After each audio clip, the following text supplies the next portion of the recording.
Hello everyone, welcome to আলিক্রিস study point. আজকে আমাদের ক্লাস হলো জিওগ্রাফিক্যাল ম্যাপ অফ ইন্ডিয়া, ভারতের প্রাকৃতিক মানচিত্র।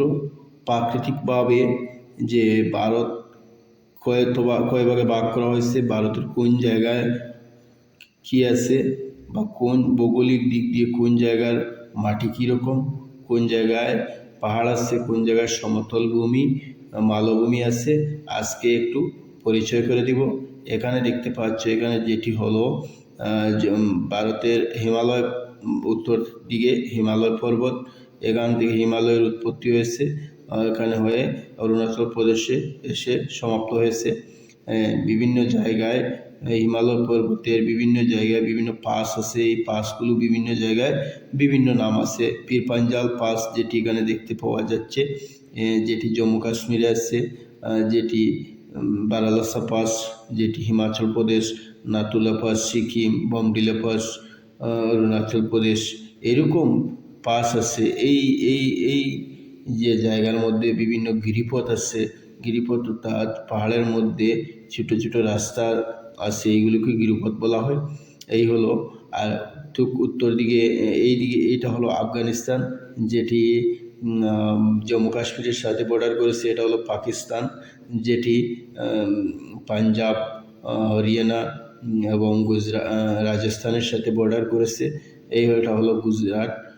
তারপরে হলো এটা হলো ভুটান, যেটি বিদেশি রাষ্ট্র। উত্তর দিকের চায়না, নেপাল, এদিকে দেখতে পাওয়া যাচ্ছে মায়ানমার, এদিকে দেখতে পাওয়া যাচ্ছে বাংলাদেশ, যেটি পশ্চিম ভারতের পূর্ব দিকে, নর্থ ইস্টের পশ্চিম দিকে অবস্থিত যে দেশটি হলো সেটি হলো বাংলাদেশ। সবচেয়ে বেশি বর্ডার করেছে ভারতের সাথে, এখানে দেখতে পাওয়া যাচ্ছে। এই জায়গা যেটি হলো এটি হলো মেঘালয়, এখানে প্লেটু আছে, শিলং প্লেটু। এই জায়গা হচ্ছে মণিপুর, নাগাল্যান্ড, মিজোরাম। এই জায়গা হলো পাহাড়ি এলাকা। এটা হলো অরুণাচল প্রদেশ, যেটি হলো পাহাড়ি এলাকা। সবচেয়ে বেশি পাহাড়ি এলাকা নর্থ ইস্টের মধ্যে, আর সবচেয়ে বেশি পাহাড়ি এলাকা ভারতের মধ্যে।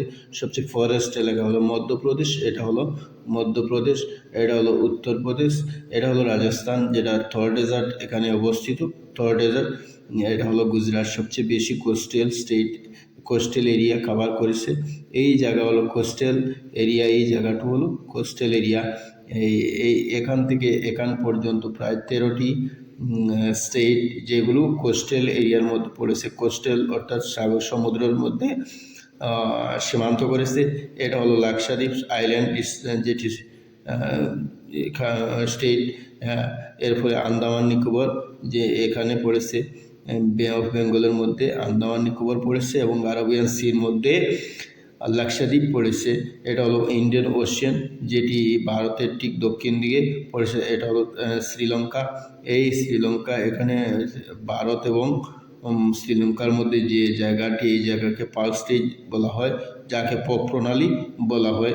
এই হলো ভারতের প্রাকৃতিক দিক দিয়ে বিভাগসমূহ কিছু আলোচনা করলাম।